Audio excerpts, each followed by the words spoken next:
কারো কথায় মধু থাকলেই সেই মানুষটা কিন্তু মধুময় হয়ে যায় না। আমাদের মনে রাখা উচিত, বাঘকে শান্ত দেখালেও সে কিন্তু একটা হিংস্র প্রাণী। ঠিক তেমনি কিছু মানুষকে যত ভালো ভাবি তারা কিন্তু ততটা ভালো হয় না।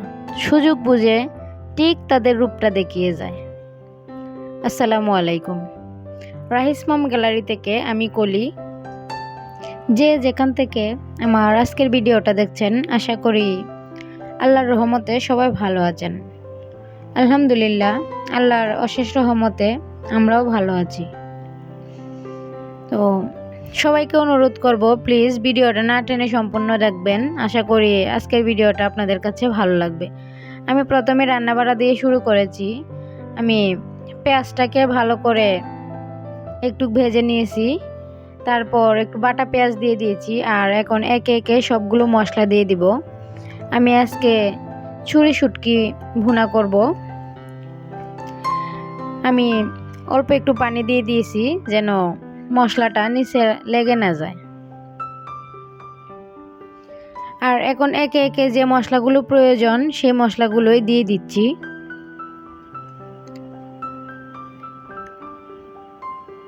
ছুরি শুটকিটা আমি প্রথমবার রান্না করছি। হয়তোবা অনেকে বলতে পারেন যে এই শুটকি আবার প্রথম রান্না করার কি আছে। আমার তেমন একটা ভালো লাগে না খেতে, যার কারণে আমি কখনো রাহির আব্বুকে আনার জন্য বলি না। আর আমার যে জিনিসটা ভালো লাগে না সেই জিনিসটা কিন্তু ও তেমন একটা বাসায় নিয়ে আসে না, যার কারণে দেখা যায় যে আর রান্নাও করা হয়নি।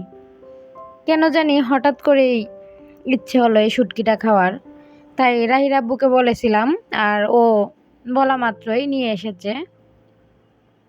আর এটাকে আমি রান্না করে নিচ্ছি। এভাবে যদি ছুরি শুটকিটা রান্না করে নেওয়া যায় তাহলে কিন্তু একদমই এটার কোনো গন্ধ থাকে না, আর খেতেও অনেক বেশি সুস্বাদু হয়। আমি কিন্তু শুটকিটাকে ভালো করে প্রথমে ঠান্ডা পানি দিয়ে ধুয়ে তারপর আবার গরম পানি দিয়ে ধুয়ে নিয়েছি।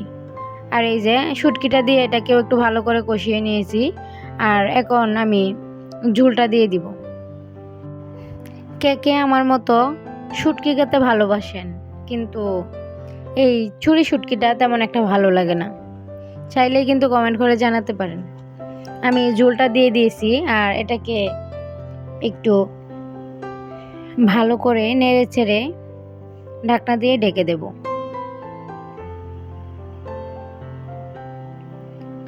আমাদের পৃথিবীতে এমন অনেক মানুষ আছে যাদের কিনা মুখের কথাগুলা শুনলে অনেক বেশি ভালো লাগে আর শুনতে ইচ্ছে করে।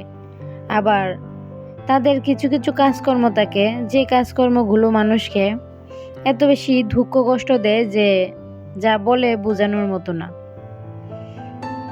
যাই হোক, আমি রান্নার মাঝখানে একটু ব্যালকনিতে গিয়েছিলাম গাছগুলোকে দেখার জন্য। আর গাছগুলোকে দেখে এসে এখন আবারও চলে আসলাম রান্নার কাজে। রমজান মাসে দেখা যায় যে দুপুর থেকে রান্নাটা শুরু করে দেই, কারণ বিকালবেলায় একদমই এনার্জি থাকে না, যার কারণে আমি দুপুর থেকে রান্নাটা শুরু করি। আর যাই এক দুইটা পদ রান্না করি, খুব তাড়াতাড়ি রান্না করে রেখে দেই। আমি 2টা কাঁচামরিচ মাঝখান থেকে কেটে দিয়ে দিয়েছি, এতে একটা সুন্দর ফ্লেভার আসবে, কিন্তু অতিরিক্ত কোনো জাল এটা থেকে আসবে না শুটকির তরকারিটাতে। আমি এখন তরকারিটা নামিয়ে নিব। এই যে আমার শুটকির তরকারিটা একদমই হয়ে গিয়েছে, আর এটাকে নামিয়ে নেব। এখন আমি ডাল ভর্তা করে নেব, আর যার কারণে ডালটা ভালো করে ধুইয়ে 4টা কাঁচামরিচ, সাথে কয়েক ফালি রসুন আর লবণ আর একটু হলুদের গুঁড়া দিয়ে ভালো করে এটাকে সিদ্ধ করে নেব। যদিও পরবর্তীতে আর কোনো কিছু শেয়ার করিনি। চলে আসলাম একদমই ইফতারের সময়। আমি আজকে ইফতারটা ভেঙে নিচ্ছি। রাহির আব্বু একটু ময়মনসিংহ গিয়েছিল, ওনার ট্রেনিং হচ্ছে, যার কারণে আসতে একটু লেট হচ্ছিল। এই দিনটাতে একটু লেট হয়েছিল, উনি আবার ইফতারের আগে আগেই চলে আসে, যার কারণে আমি কাজটা করে নিচ্ছিলাম। ইফতারের প্রায় 3 মিনিট আগে উনি বাসায় এসেছিল। রাহির আব্বুর কাজটা আমি করে নিচ্ছি, করতে কিন্তু ভালোই লাগছিল, যদিও এই কাজটা আমি তেমন একটা করি না, রাহির আব্বুই করে। আর আমি এটা মেখে রেখে একটু ব্যালকনিতে গিয়েছিলাম, আর দেখি যে ও চলে এসেছে। আর সারাদিন রাহি ওর বাবাকে দেখতে পায়নি, যার কারণে দেখা যায় যে একদমই মোটরসাইকেলের আওয়াজ শুনে দৌড়ে বের হয়ে গিয়েছে। দেখুন বাবার জন্য কতটা পাগল। সারাদিন লালন পালন করি আমি, কিন্তু আমার যেন কোনো মূল্যই নেই, ওর বাবাই যেন ওর কাছে সব কিছু। সব বাচ্চারাই মনে হয় এরকম, তাই না? যাই হোক, একদমই ইফতারের সময় চলে আসলাম। ও মুড়ি দিয়ে মেখে নিয়েছে, আর আমরা এখন ইফতারটা করে নেব। দেখতে দেখতেই রমজানটা শেষ হয়ে যাচ্ছে। খুব মিস করব এই দিনগুলোকে। জানি না আগামী রমজান পাবো কিনা, কপালে আছে কিনা। কত পাপ, কত কিছু করতেছি।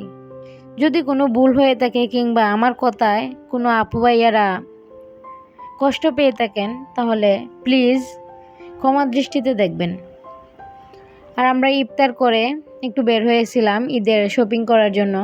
টুকটাক কিছু শপিং করে নিয়ে এসেছি। আমি একটু দেখিয়ে দিচ্ছি আপনাদেরকে যে কি কি কেনাকাটা করেছি। প্রথমেই আমার বাসুরের বড় ছেলের জন্য একটা শার্ট নিয়ে এসেছি, সেটাকে দেখিয়ে দিচ্ছি। সবার জন্য কেনাকাটাটা করতে পারি নাই, যে এত পরিমাণে দাম জিনিসপত্রের যে কি বলবো, আকাশ ছোঁয়া একদম। আমাদের মতো মধ্যবিত্ত ফ্যামিলিদের ঈদে জামা কাপড় কেনাটা যেন একটা স্বপ্ন হয়ে এসেছে এখন। আর এই যে এখন রাহির পাঞ্জাবিটা দেখিয়ে দিচ্ছি, যদিও এটা রাহির চাচা ওর জন্য কিনে পাঠিয়েছে, আজকে যেহেতু নিয়ে এসেছে যার কারণে একটু দেখিয়ে দিচ্ছি। মাশাল্লাহ, আমার রাহিকে অনেক বেশি সুন্দর লাগছিল পাঞ্জাবিটা পরে। ওকে পরিয়ে দেখেছিলাম যে ঠিকঠাক হয় কিনা। আর এখন দেখিয়ে দিচ্ছি আমাদের পরিবারের সবচাইতে ছোট সদস্যের জামাটা।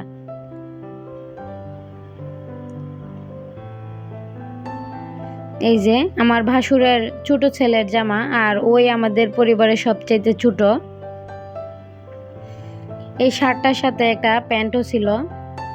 আর এইগুলোর দাম অনেক বেশি, এগুলা না বললেই না হয়।